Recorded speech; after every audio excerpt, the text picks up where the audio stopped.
সিলেটে অতিবৃষ্টিতে টিলা ধস, মাটির নিচ থেকে স্বামী স্ত্রী শিশুর লাশ উদ্ধার, গুরুতর আহত ৩ জন হাসপাতালে ভর্তি।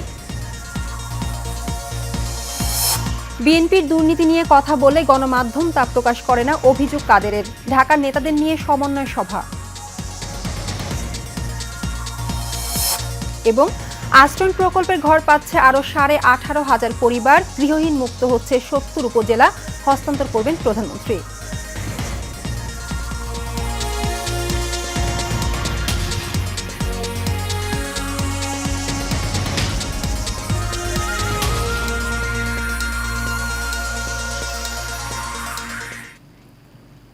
স্বাগত এশিয়ান নিউজে, আপনাদের সাথে আছি আমি রেখা হক। শুনছিলেন বিআরবি কেবল ইন্ডাস্ট্রিজ লিমিটেড সংবাদ শিরোনাম, এবার বিস্তারিত। সিলেটের টিলা ধসে মাটি চাপা পড়ে নিখোঁজ স্বামী স্ত্রী এবং তাদের 2 বছরের শিশু সন্তানের মরদেহ উদ্ধার করেছে সেনাবাহিনীর উদ্ধারকারী দল। মাটি চাপা পড়ার প্রায় 7.5 ঘন্টা পর সোমবার দুপুর 12:30টার দিকে তাদের মরদেহ উদ্ধার করা হয়। এর আগে সকাল 6:30টার দিকে এ ঘটনা ঘটে। এ ঘটনায় আহত 3 জনকে উদ্ধার করে সিলেট উসমানী মেডিকেল কলেজ হাসপাতালে ভর্তি করা হয়েছে। ঘটনার পরপর ফায়ার সার্ভিস, স্থানীয়রা সহ সিসিকের কর্মীরা নিখোঁজদের সন্ধানে উদ্ধার তৎপরতা চালালেও সন্ধান মেলেনি। পরে উদ্ধার কাজে যোগ দেয় সেনাবাহিনী। মারা যাওয়া 3 জন হলেন চামেলিবাগ এলাকার 2 নং রোডের 89 নাম্বার বাড়ির মৃত রফিক উদ্দিনের ছেলে করিম উদ্দিন, তার স্ত্রী শামিমা আক্তার রোজি এবং তাদের 2 বছর বয়সী শিশু সন্তান তানি।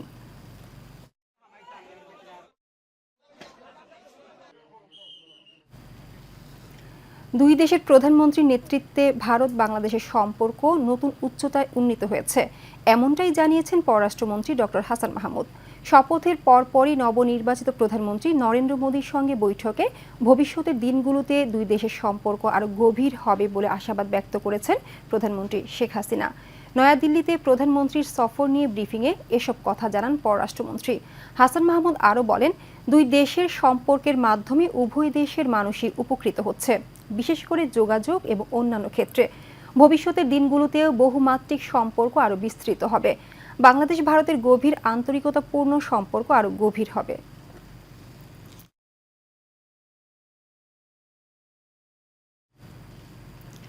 ভারতের মধ্য দিয়ে ভুটান থেকে জলবিদ্যুৎ আমদানির বিষয়ে বাংলাদেশের আগ্রহের কথা পুনর্ব্যক্ত করেছেন প্রধানমন্ত্রী শেখ হাসিনা। ভুটানের প্রধানমন্ত্রী দাশু সেরিং তুবগে ভারতের নয়াদিল্লিতে প্রধানমন্ত্রীর সঙ্গে এক সৌজন্য সাক্ষাৎ করতে এলে তিনি এ আগ্রহের কথা জানান। রোববার দিল্লির আইটিসি হোটেলের আবাসস্থলে সাক্ষাৎ করেন শেখ হাসিনা। পররাষ্ট্রমন্ত্রী ডক্টর হাসান মাহমুদ সাক্ষাৎ শেষে এক ব্রিফিংয়ে এসব কথা বলেন। হাসান মাহমুদ বলেন, সৌজন্য সাক্ষাতের সময় দুদেশের মধ্যকার দ্বিপাক্ষিক সম্পর্কের সম্পূর্ণ বিষয় আলোচনায় উঠে আসে। তিনি বলেন, উভয় দেশ বিদ্যমান বহুমুখী সম্পর্ক বাড়ানোর প্রতিশ্রুতি পুনর্ব্যক্ত করেন দুই প্রধানমন্ত্রী। সারা দেশে আরও 18,566টি আশ্রয় প্রকল্পের ঘর হস্তান্তর করবেন প্রধানমন্ত্রী শেখ হাসিনা। কাল গণভবন থেকে ভার্চুয়ালি যুক্ত হয়ে এই ঘর এবং জমির দলিল হস্তান্তর করবেন তিনি। এর মাধ্যমে সারা দেশে আরও 70টি উপজেলা গৃহহীন মুক্ত হবে। সব মিলিয়ে গৃহহীন মুক্ত হবে 464টি উপজেলা। লালমনিরহাট থেকে লতিফ চৌধুরীর ক্যামেরায় বিস্তারিত জানাচ্ছেন নূর মোহাম্মদ ভুইয়া। দেশের একটি মানুষও গৃহহীন থাকবে না, প্রধানমন্ত্রী শেখ হাসিনার এমন প্রতিশ্রুতি পূরণে আশ্রয়ন প্রকল্পের 2-এর অধীনে পঞ্চম পর্যায়ে দ্বিতীয় ধাপে লালমনিরহাটের কালীগঞ্জ উপজেলায় হস্তান্তরের জন্য প্রস্তুত 875টি ঘর। এই ধাপে 18,566টি ভূমিহীন গৃহহীন পরিবারকে জমি ও গৃহ হস্তান্তর করবেন প্রধানমন্ত্রী। সমাজের সুবিধাবঞ্চিত মানুষকে উন্নয়নের মূলধারায় যুক্ত করতে শুধু আশ্রয়ন প্রকল্পের মাধ্যমে যারা পুনর্বাসিত হয়েছেন তাদের অনেকের ভাগ্য বদলেছে। বর্তমানে আমি খুব খুশি, কেন আমি ভূমিহীন, আমার কাটে ভূমিহীন আছে, ভোটার আইডি নেই, আমার কিছু ছিল না। এখন আমি অনেক মানুষের কাছে শোনা। এই পর্যায়ে ভূমিহীন গৃহহীন মুক্ত হতে যাচ্ছে 70টি উপজেলা। এর মাধ্যম হিসেবে পূর্ব ঘোষিত জেলা উপজেলা সহ মোট 58টি জেলা ও 466টি জেলা উপজেলা ভূমিহীন ও গৃহহীন মুক্ত হচ্ছে। এখন ঘর পাইছি, স্বামী মারা গেছে, এই ঘরতে থাকি, খুব ভালো আছি। আগে মনে করেন যে খুব কষ্টতে ছিলাম, ঘর বাড়ি ছিল না, আর যে ঘর দিছিল পানি পরে বাতাস এসে এগুলার চেয়ে এখন মনে কাছে খুব উন্নত আছি, শান্তিতে আছি। শুধু মুজিব বর্ষের বিশেষ কর্মসূচি দ্বারা পুনর্বাসিত হয়েছে 13,30,060 জন ছিন্নমূল মানুষ, আর গৃহের সংখ্যা 2,66,012টি। এবার লালমনিরহাট জেলায় 4টি উপজেলায় হচ্ছে পুরোপুরি গৃহহীন মুক্ত। মাননীয় প্রধানমন্ত্রীর অগ্রাধিকার প্রকল্প আশ্রম 2 প্রকল্পের অধীন কালীগঞ্জ উপজেলার 5ম পর্যায়ের 2য় ধাপে 875টি গৃহহীন ও ভূমিহীন পরিবারকে পুনর্বাসনের জন্য তাদের জন্য ঘর নির্মাণ করে দেওয়া হয়েছে। গৃহহীন প্রান্তিক ও অতি দরিদ্র মানুষের দুর্ভোগ অনুধাবন করে তাদের পুনর্বাসনের আশ্রয়ের নামে যে প্রকল্পের স্বপ্ন দেখিয়েছিলেন, আজ তা বহুলাংশে বাস্তবে রূপ নিয়েছে। নূর মোহাম্মদ ভূঁইয়া, এশিয়ান টেলিভিশন, লালমনিরহাট। বিএনপির ভারপ্রাপ্ত চেয়ারম্যান তারেক রহমানের দুর্নীতি নিয়ে কথা বললে তা সংবাদ মাধ্যমে প্রকাশ হয় না জানিয়ে হতাশা জানিয়েছেন আওয়ামী লীগের সাধারণ সম্পাদক ওবায়দুল কাদের। এছাড়াও তিনি অভিযোগ করে বলেন, প্রতিষ্ঠার 75 বছরে প্লাটিনাম জয়ন্তী উদযাপন করবে আওয়ামী লীগ। এ নিয়ে সংবাদ মাধ্যমে কাভারেজ কম। দুপুরে আওয়ামী লীগের সভাপতির ধানমন্ডিস্থ রাজনৈতিক কার্যালয়ে এক বৈঠক শেষে তিনি এসব কথা বলেন। এইচএ মিতু রিপোর্ট। আওয়ামী লীগ প্রতিষ্ঠার 75 বছরে প্লাটিনাম জয়ন্তী উদযাপনের বিষয়ে ধানমন্ডির রাজনৈতিক কার্যালয়ে ঢাকা জেলা নেতৃবৃন্দ, মেয়র ও সংসদ সদস্যদের সঙ্গে বৈঠক করেন দলটির সাধারণ সম্পাদক ওবায়দুল কাদের। আজকের মিটিংটাও আমাদের হীরক জয়ন্তী 75তম প্রতিষ্ঠা বার্ষিকী। পরে এক ব্রিফিংয়ে হতাশা জানিয়ে তিনি বলেন, বিএনপির ভারপ্রাপ্ত চেয়ারম্যান তারেক রহমানের দুর্নীতি নিয়ে কথা বললে সংবাদ মাধ্যমে তা প্রকাশ পায় না। আমরা আমাদের প্রতিষ্ঠা বার্ষিকীটাকে ফোকাসে রেখে কথা বলছি। আপনারা বেনজিরার ওখানে আজিজকে ঢুকিয়ে বারবার, আর এটা তো প্রথম না। বেনজির আজিজ প্রায় দিনই দেখি আমি কিছু বললেই ও দুজন আসে, তারেক রহমানের বিরুদ্ধে কিছু বললে সেটা আসে না। তারেক রহমানের দুর্নীতি নিয়ে কথা বলি, সেটা পত্রিকার পাতা পরের দিন পাই। খুব দুর্ভাগ্যজনক এটা। ওবায়দুল কাদের আরও জানান, সারা দেশে ইউনিয়ন ও ওয়ার্ড পর্যায়ে 3 দিন ব্যাপী প্রতিষ্ঠা বার্ষিকী উদযাপিত হবে। 21 তারিখে র্যালি থাকবে 3টা ইঞ্জিনিয়ার্স ইনস্টিটিউট থেকে বঙ্গবন্ধু ভবন পর্যন্ত। আর 23 তারিখে আমাদের সকালে বঙ্গবন্ধু ভবনের সামনে এই প্লাটিনাম জন্মজয়ন্তীর শুভ উদ্বোধন করবেন প্রধানমন্ত্রী দেশরত্ন আমাদের সভাপতি শেখ হাসিনা। এবং এরপর আমরা বিকেলে 3টা থেকে আমাদের আলোচনা সভা সোহরাওয়ার্দী উদ্যান। প্লাটিনাম জয়ন্তীতে সব নিবন্ধিত রাজনৈতিক দলকে আমন্ত্রণ জানাবে আওয়ামী লীগ। কে প্রতিপক্ষ সেটি বিবেচ্য নয় বলেও জানান ওবায়দুল কাদের। এখানে কে আমাদের প্রতিপক্ষ পক্ষ সেটা আমরা দেখব না। রাজনৈতিক দল হিসেবে নিবন্ধিত যে দলগুলো আছে সব দলকে আমরা আমন্ত্রণ জানাই। এইচএ মিতু, এশিয়ান টেলিভিশন, ঢাকা। এবার ভিন্ন প্রসঙ্গ। ভেদাভেদ ভুলে সবাইকে ঐক্যবদ্ধভাবে বঙ্গবন্ধু সৈনিক লীগের পতাকা তলে আবদ্ধ হওয়ার আহ্বান জানিয়েছে সংগঠনের সভাপতি বীর মুক্তিযোদ্ধা আলহাজ হারুন উর রশিদ সিআইপি। বঙ্গবন্ধু সৈনিক লীগের কেন্দ্রীয় কার্যনির্বাহী কমিটির 3য় সাধারণ সভায় তিনি এই আহ্বান জানান। এ সময় তিনি আরও বলেন, বঙ্গবন্ধু কন্যা শেখ হাসিনার নির্দেশে গড়া এই সংগঠনের মর্যাদা রক্ষায় সবাইকে সচেতন থাকতে হবে। শহীদুল হক জীবন ও সামির আহমেদের ক্যামেরায় সাইফুল ইসলাম নয়নকে সাথে নিয়ে আরও জানাচ্ছেন বাতেন বিপ্লব। বঙ্গবন্ধু সৈনিক লীগের কেন্দ্রীয় কার্যনির্বাহী কমিটির 3য় সাধারণ সভার আয়োজন করা হয় তেজগাঁও ঢাকা জেলা আওয়ামী লীগের কার্যালয়ে। এ সময় সর্বোচ্চ সংখ্যক সদস্যের উপস্থিতিতে সভা অনুষ্ঠিত হয়। সভায় সংগঠনের শৃঙ্খলা ধরে রাখতে নানা দিক নির্দেশনা উঠে আসে। বঙ্গবন্ধু সৈনিক লীগের সংগ্রামী সভাপতি গঠনতন্ত্রের ক্ষমতা বলে উনি ওনার কার্যক্রমগুলো সম্পাদন করছেন, আর সাধারণ সম্পাদক উত্তরাধিকার সূত্রে উনি ওনার ক্ষমতা প্রয়োগ করার চেষ্টা করছেন। আমরা সবাই আমাদের এই সভাপতির নোটিশ পেয়ে এখানে এসেছি।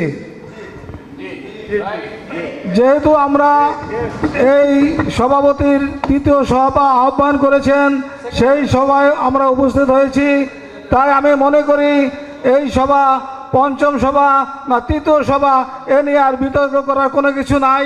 আজও বঙ্গবন্ধু সৈনিক লীগ নিজের অস্তিত্ব নিয়ে যদি আত্মসম্মান নিজে করা যায় করব, না হয় এই মুহূর্তে পদত্যাগ করে চলে যাবো।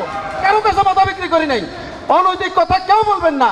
আইন মানুষের জন্য এটা মানুষ, শুধু গঠনতন্ত্রের রেফারেন্স দিয়ে আমাদের সবাইকে অপমানিত করলে হবে না।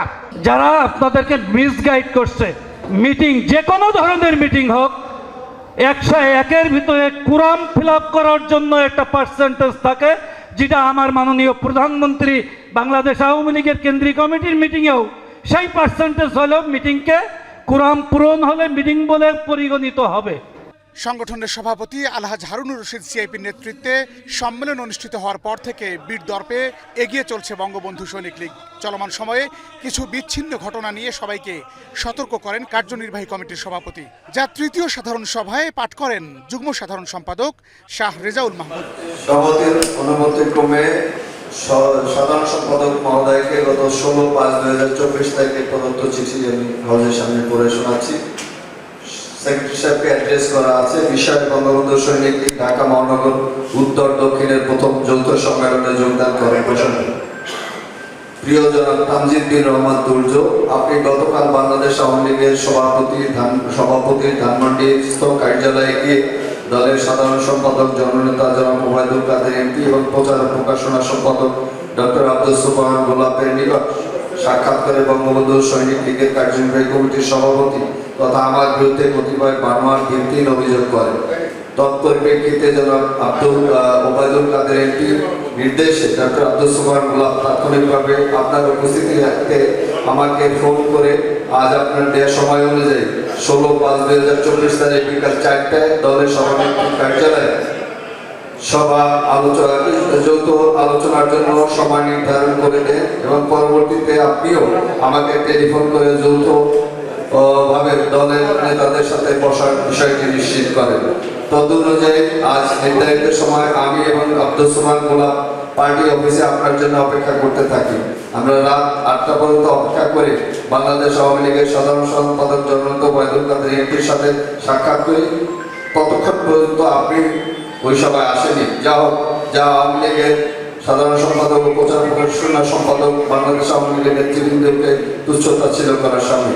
যাই হোক, আগামী শনিবার 8 মে 2024 তারিখ সকাল 10টায় ঢাকা জেলা আওয়ামী লীগ কার্যালয়ে তেজগাঁও হল কমপ্লেক্সে অনুষ্ঠিত বঙ্গবন্ধু সৈনিক লীগ ঢাকা মহানগর উত্তর দক্ষিণের প্রথম যৌথ সম্মেলনে আপনাকে সদল বলে উপস্থিত থাকার জন্য অনুরোধ জানাচ্ছি।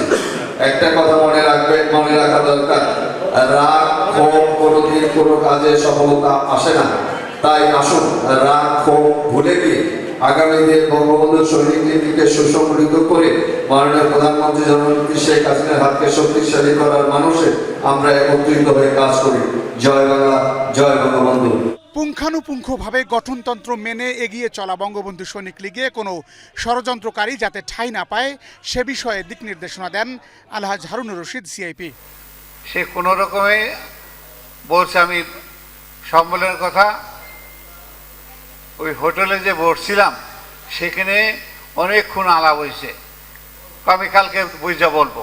গোলাপ ভাই কাদির ভাইয়ের কাছে যে গিয়া টাইম দিছে, ওখানে থাইকা আমাকে টেলিফোন করছে যে আগামীকাল 4টার সময় আপনি আসবেন, আমরা গোলাপ ভাই কাদির ভাইয়ের কাছে আমরা বসে। তুমি আমার টেলিফোন করছো, আপনি 4টার সময় আসেন, আমরা এখানে বসবো। আমি ঠিক 4:45 গেছি, বৈশা এবং গোলাপ ভাই 3:30 গেছে। সে না হলো 20টা টেলিফোন দিছে, ধরে নেই। প্রধানমন্ত্রীর নির্দেশে এবং আওয়ামী লীগের সাধারণ সম্পাদক ওবায়দুল কাদেরের সরাসরি তত্ত্বাবধানে ও প্রচার প্রকাশনা সম্পাদক ডক্টর আব্দুস সোবহান গোলাপের সার্বিক পরামর্শে সবসময় সংগঠনকে আগলে রাখেন বীর মুক্তিযোদ্ধা আলহাজ হারুনুর রশিদ সিআইপি। এ দেশ স্বাধীন করছি, আর আজকে এত ছাড় দেওয়ার পরেও আমি বহুবার বলছি, আসো তোর্য বাবা আমরা বসি। এবার গোলাপ ভাই যে দায়িত্ব নিয়েছিল, আমার মনে হয় যে এখন আমাদের মিটিং করা আর সম্ভব না, যে অবস্থা জানাইছে। আসো, যারা কমিটি দিছে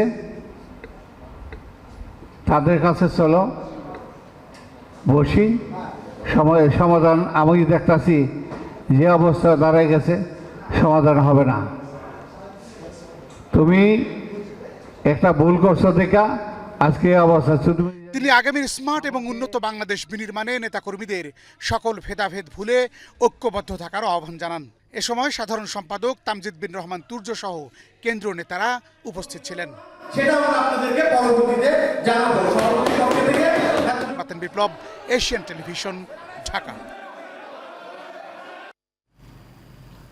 প্রধানমন্ত্রী শেখ হাসিনার হাত ধরে আগামী 2030 সালের মধ্যে বাংলাদেশ সুখী সমৃদ্ধ ও উন্নত রাষ্ট্রে পরিণত হবে বলে মন্তব্য করেছেন বঙ্গবন্ধু সৈনিক সভাপতি বীর মুক্তিযোদ্ধা আলহাজ হারুন উর রশিদ সিআইপি। রাজধানী নিকেতনে এশিয়ান টেলিভিশনের কার্যালয়ে বঙ্গবন্ধু সৈনিক লীগের গাজীপুর মহানগর কমিটি ও রাজবাড়ী জেলা কমিটি ঘোষণা অনুষ্ঠানে কথা বলেন তিনি। এ সময় সৈনিক লীগের নেতাকর্মীদের ঐক্যবদ্ধ হয়ে সংগঠনকে শক্তিশালী করার নির্দেশ দেন তিনি। কোনো প্রকার অপপ্রচার ও গুজবে কান না দেওয়ারও পরামর্শ দেন। পরে গাজীপুর মহানগরে আবুল বাশারকে সভাপতি, শিপন মিয়া সুমনকে সাধারণ সম্পাদক ঘোষণা করে সৈনিক লীগের 71 সদস্য বিশিষ্ট কমিটি দেওয়া হয়। অনুষ্ঠানে রাজবাড়ী জেলা কমিটিও ঘোষণা করা হয়। এতে নাসির উদ্দিন সর্দারকে সভাপতি ও নাজমুল হাসান মিন্টুকে সাধারণ সম্পাদক করা হয়।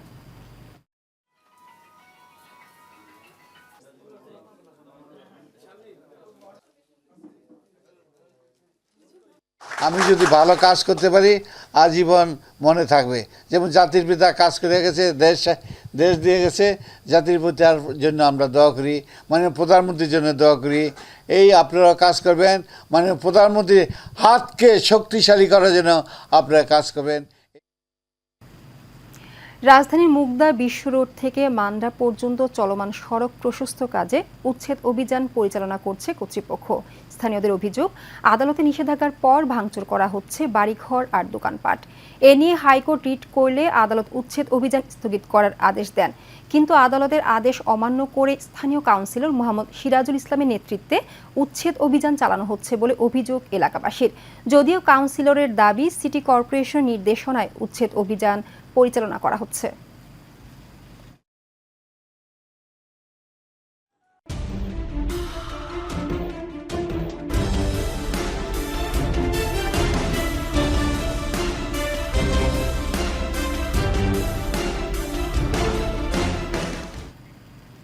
এবার সারা বাংলা।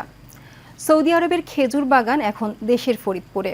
বিদেশ থেকে বীজ এনে গাছ লাগিয়ে প্রায় 5 বিঘা জমিতে বাগান করেছেন উদ্যোক্তা প্রবাসী মোহাম্মদ তুষার ও সেজুতি দম্পতি। কৃষি বিভাগ বলছে উদ্যোক্তাদের বিভিন্ন পরামর্শ দিচ্ছেন তারা। প্রতিনিধি সাদ্দাম হোসেন সোহানের তথ্য ছবিতে বিস্তারিত জানাচ্ছেন আরভি ইসলাম হিমু। ফরিদপুর সদরের বাহিরদিয়া গ্রামে সৌদি আরবের খেজুর চাষ করে ভাগ্য বদলের স্বপ্ন বুনছেন সিঙ্গাপুর প্রবাসী মোহাম্মদ তুষার ও সেজুতি দম্পতি। ইউটিউব দেখে শখের বশে সৌদি আরব থেকে খেজুরের বীজ এনে চারা তৈরি করে 5 বিঘা জমিতে শুরু করেন খেজুর চাষ। এরই মধ্যে বাগানের গাছে আসতে শুরু করেছে ফল, পাশাপাশি খেজুর গাছের ফাঁকে লাগানো হয়েছে ড্রাগন গাছও। আমার হাজব্যান্ডের আর কি উৎসাহ জাগে যে খেজুর করব, তো ওইখান থেকে আমরা খেজুরটা শুরু করছি। এছাড়া আছে ড্রাগন আছে, ননি আছে, চুইঝাল, তারপরে হচ্ছে করসল বলে ক্যান্সার প্রতিষেধক যেটা। প্রবাসী তুষারের খেজুর বাগান দেখতে ও চাষ পদ্ধতি জানতে প্রতিদিনই আসছেন স্থানীয় আরো অনেকে। জামাই সিঙ্গাপুরে থাকে, ও ওখান থেকে বীজ নিয়ে আসছিল। ওই বীজ করে ওই প্রসেস করে চারা দেয়।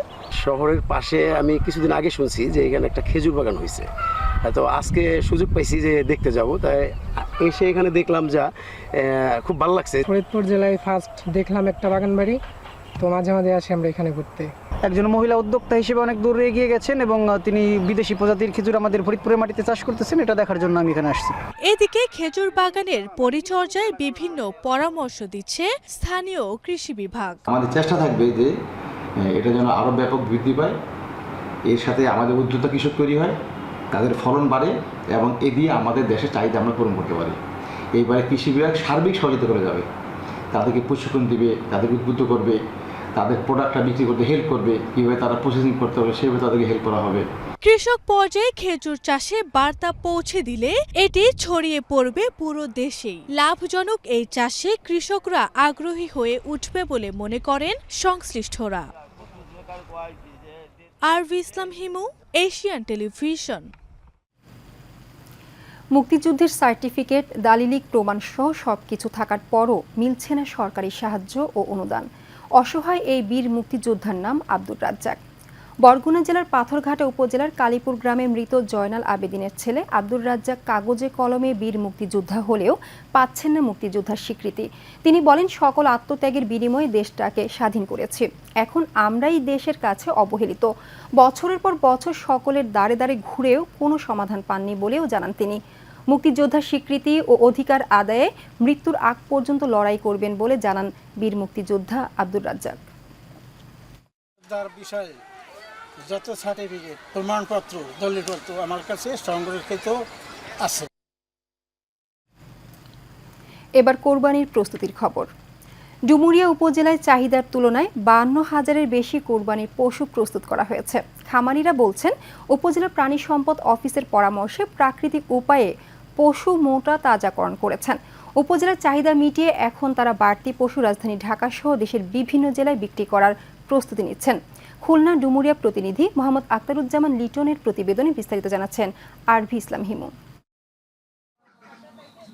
কোরবানি ঈদের বাকি আর মাত্র কয়েকদিন, তাই তো শেষ সময়ে গবাদি পশু পরিচর্যায় ব্যস্ত খুলনার ডুমুরিয়ার খামারিরা।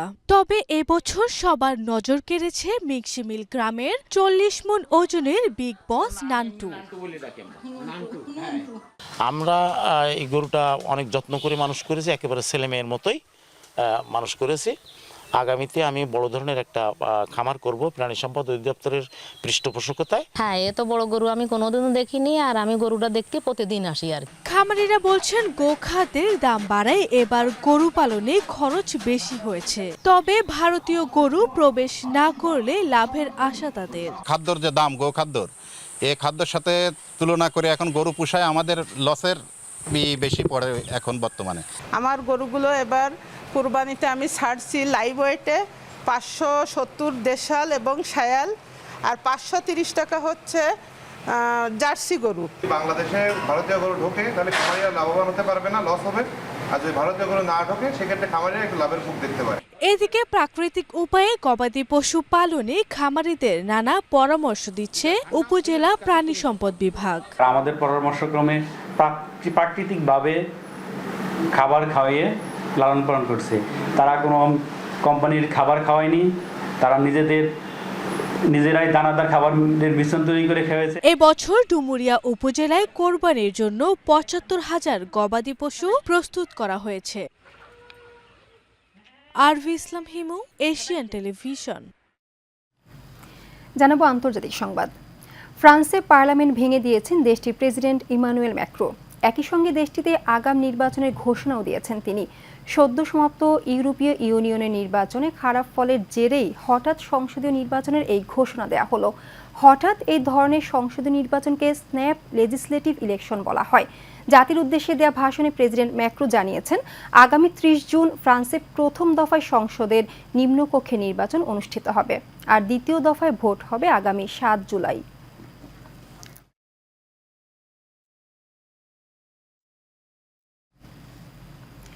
বাংলাদেশ পানি উন্নয়ন বোর্ডের সহযোগিতায় institute of water modelling IWM এবং centre for environment and geography information service এর সহযোগিতায় নোয়াখালীর হাতিয়া সমন্বিত পানি সম্পদ ব্যবস্থাপনা শীর্ষক কর্মশালা অনুষ্ঠিত হয়। রাজধানীর পানি ভবনের মাল্টিপারপাস হলে অনুষ্ঠানে প্রধান অতিথি হিসেবে উপস্থিত ছিলেন পানি সম্পদ মন্ত্রণালয়ের সচিব নাজমুল আহসান। বাংলাদেশ পানি উন্নয়ন বোর্ডের মহাপরিচালক প্রকৌশলী মোহাম্মদ আমিরুল হক ভূঁইয়ার সভাপতিত্বে বিশেষ অতিথি হিসেবে উপস্থিত ছিলেন পানি সম্পদ মন্ত্রণালয়ের অতিরিক্ত সচিব ডক্টর আ.ন.ম বজলুর রশিদ, পানি উন্নয়ন বোর্ডের অতিরিক্ত মহাপরিচালক পশ্চিম রিজিয়ন AKM তাহমিদুল ইসলাম, অতিরিক্ত মহাপরিচালক পূর্ব রিজিয়ন মোহাম্মদ এনায়েত উল্লাহ সহ অন্যরা। এবার বাণিজ্য সংবাদ। কোরবানির ঈদ ঘনিয়ে আসায় গাইবান্ধায় জমে উঠেছে পশুর হাট। কিছুক্ষণ আগে গরুর হাটের সর্বশেষ তথ্য জানিয়েছেন সহকর্মী সুমন মণ্ডল। মাত্র 6 দিন পর পবিত্র ঈদুল আজহা উপলক্ষে বিভিন্ন হাটে কিন্তু গরু উঠেছে, তেমনি গাইবান্ধাও কিন্তু বিভিন্ন হাটে কিন্তু ক্রেতাদের ভিড়। আসলে আমি যে হাটটিতে রয়েছি এটি পলাশবাড়ী উপজেলার বেতকাপা ইউনিয়নের মাঠের হাট বাজারে। আমার পিছনে দেখছেন যে এই যে গরুর হাটে কিন্তু বিভিন্ন রকমের গরু কিন্তু উঠেছেন। তো আসলে ক্রেতা কিন্তু আসলে অন্য যে ঈদে যে হাটগুলো ছিল তার তুলনায় ক্রেতা কিন্তু অনেকাংশে কম দেখছে। তো আমি আরেকটা জিনিস বলে রাখি যে এই ঈদকে সামনে রেখে কিন্তু আসলে যে ক্রেতাদের মধ্যে যে একটি কথা থাকে যে তাদের যে খাজনা আদায় বা টোল আদায়টি এটি কিন্তু বৃদ্ধি পেয়ে যায় এবং এক পর্যায়ে এটি প্রশাসনের তদারকি থাকার ফলেও কিন্তু তারা এই কাজটি করে। তো আমি আরেকটা জিনিস আপনাকে জানিয়ে রাখি যে এই যে হাটটিতে আমি রয়েছি এটি আজকের পর থেকে কিন্তু ঈদের আগ মুহূর্তে কিন্তু আর মাত্র একটি হাট পাবেন বলে আমাকে তারা জানিয়েছে। তো আসলে আরেকটা জিনিস আপনাকে বলি যে এই উপজেলা বা এই ইউনিয়নে কিন্তু এটি আসলে সবচেয়ে বড় হাট। তো আর এই ঈদকে ঘিরে কিন্তু মুসলমান তাদের যে কুরবানি পশু, এই কোরবানি পশু কেনার জন্য কিন্তু সবাই কিন্তু হাটে আসছে। তো আসলে এই হাটের যে পরিবেশকে নির্বিঘ্ন করার জন্য আইনশৃঙ্খলা বাহিনীর পক্ষ থেকে ব্যবস্থা গ্রহণ করা হয়েছে। আমি সকালে পুলিশ সুপার মহোদয়ের সঙ্গে কথা বলেছি, তিনি আমাকে যেমনটি বলেছে যে এই পশুর হাটকে আইনশৃঙ্খলা বাহিনী নির্বিঘ্ন করার জন্য কিন্তু তারা ব্যাপক পদক্ষেপ গ্রহণ করেছে। তা আসলে এই ছিল আমার কাছে গাইবান্ধার মাঠের হাট থেকে সর্বশেষ।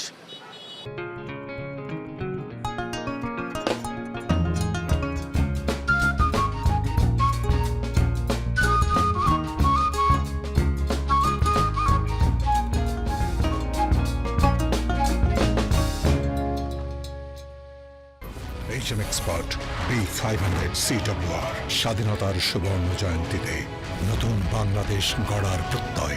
HM Steel B500 CWR।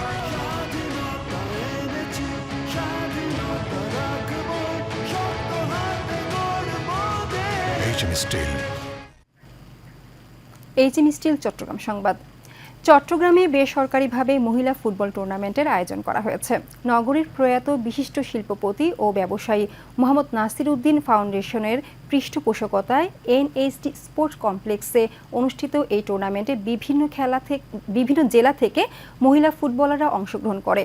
নিয়মিত অনুশীলনের সুযোগ ও টুর্নামেন্ট আয়োজনের মাধ্যমে সম্ভাবনাময়ী মেয়েদের আরও সুযোগ দিতে চায় আয়োজকরা।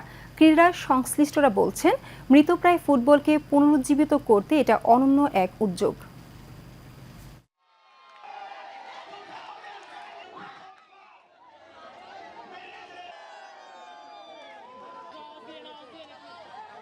এখানে অনেক ভালো পাচ্ছি সুযোগ দিতে, আমি এখানে এসে খুব আনন্দিত ফিল করতেছি। এই আয়োজন যদি সারা বাংলাদেশে ছড়িয়ে যায় তাহলে বাংলাদেশ থেকে আগামী দিন মেয়েরা যেভাবে ভালোভাবে এগিয়ে যাচ্ছে, প্রতিটি ধাপে ধাপে গ্র্যাজুয়ালি এগিয়ে যাচ্ছে, সেভাবে যদি আজকে এই টুর্নামেন্টের মধ্যে যদি অন্যান্যরা যদি এভাবে এগিয়ে আসে আজকে টুর্নামেন্টের মধ্যে, তাহলে বাংলাদেশের একদিন ফুটবল এশিয়াতে একটা চমকপ্রদ একটা দল হবে। মেয়েরা এই ধরনের খেলার সুযোগ পেলে তাহলে আগামীতে বাংলাদেশ টিমের জন্য একটা 5 লাইনের লাইন দাঁড়াবে। টুর্নামেন্টটা নিয়ে আমি খুবই আশাবাদী, কারণ এখন দেশ আগায় যাচ্ছে এবং আমাদেরকে ওইভাবে করে আগাতে হবে এবং বাংলাদেশের ফুটবলে মেয়েদের বিরাট একটা কন্ট্রিবিউশন এখন দেখা যাচ্ছে। এবার ICC T20 বিশ্বকাপ প্রসঙ্গ। ICC T20 বিশ্বকাপে দক্ষিণ আফ্রিকার বিপক্ষে নিজেদের দ্বিতীয় ম্যাচ খেলতে আজ মাঠে নামবে বাংলাদেশ ক্রিকেট দল। নিউ ইয়র্কের নাসাউ কাউন্টি আন্তর্জাতিক ক্রিকেট স্টেডিয়ামে বাংলাদেশ সময়ে রাত 8:30টায় খেলাটি শুরু হবে। পরিসংখ্যান বিবেচনা করলে বাংলাদেশ দক্ষিণ আফ্রিকার মুখোমুখি লড়াইয়ে এগিয়ে অবশ্য দক্ষিণ আফ্রিকাই। 21 বারের মুখোমুখি লড়াইয়ে বাংলাদেশ জয়ী হয়েছে মাত্র 3 বার, 17 বার জিতেছে দক্ষিণ আফ্রিকা। একটি ম্যাচ হয়েছে পরিত্যক্ত। আসরে নিজেদের প্রথম ম্যাচে শ্রীলঙ্কাকে 2 উইকেটে হারিয়ে শুভ সূচনা করেছে বাংলাদেশ। সংবাদে শেষ প্রান্তে আমরা যাবার আগে BRB কেবল ইন্ডাস্ট্রিজ লিমিটেড সংবাদ শিরোনামগুলো জানিয়ে দিচ্ছে আরো একবার।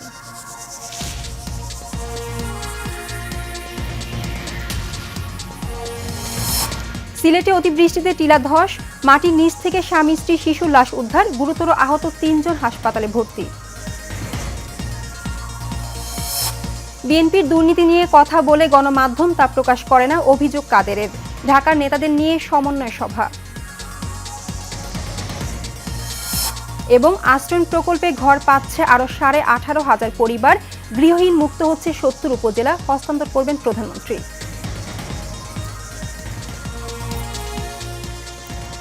এশিয়া নিউজ এ পর্যন্তই। পরবর্তী সংবাদ দেখার আমন্ত্রণ রইল। এতক্ষণ সঙ্গে থাকার জন্য ধন্যবাদ সবাইকে।